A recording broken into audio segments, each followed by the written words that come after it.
2019, la 4G représentera 28% des connexions mobiles dans le monde. Le trafic mobile en situation d'itinérance, le roaming, représente déjà près de 10% des revenus des opérateurs.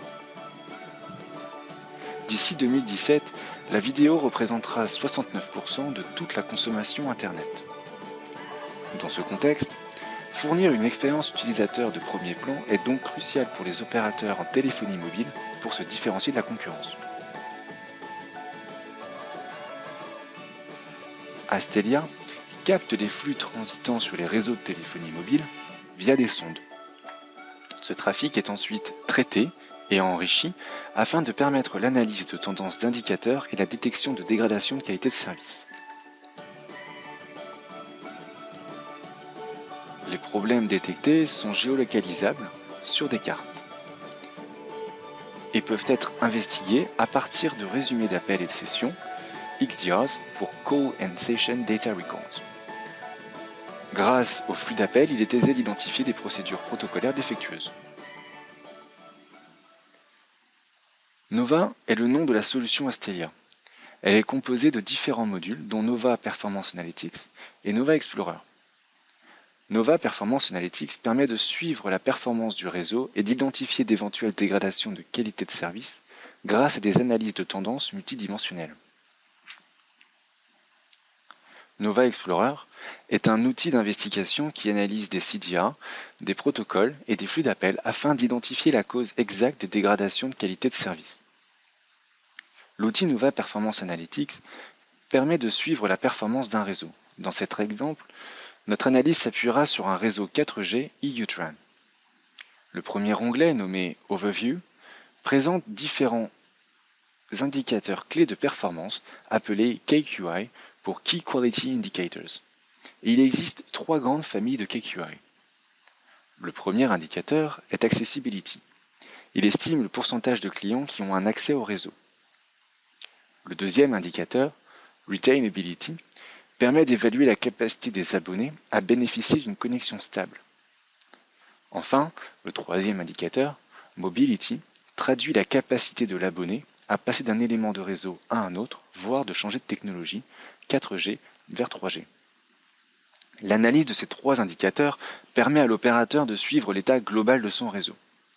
Les onglets MMI, INUTB et Cell reflètent la performance de ces éléments de réseau dans le temps grâce à des tendances de KPIs. Revenons à l'onglet Overview.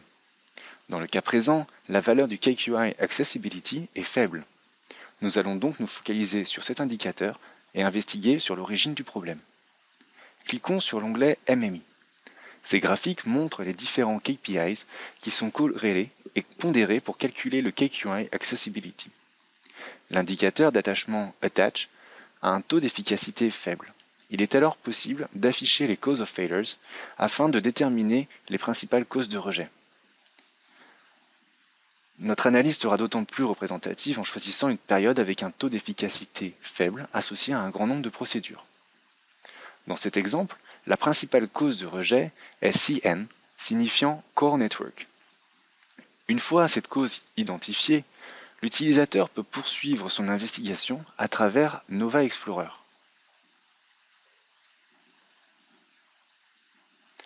Ce deuxième outil permet de réaliser des investigations de bout en bout, c'est-à-dire depuis le cœur de réseau jusqu'au réseau d'accès, quelles que soient les technologies 2G, 3G ou 4G. Nous allons ainsi extraire tous les CDR correspondant à la situation d'échec précédemment observée.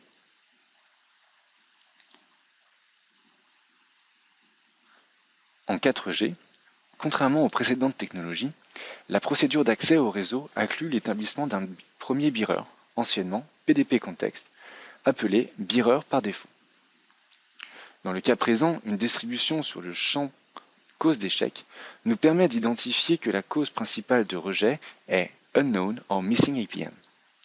Utilisons l'option Call Trace afin d'afficher tous les messages échangés entre le mobile et le réseau dans le cadre de cette procédure.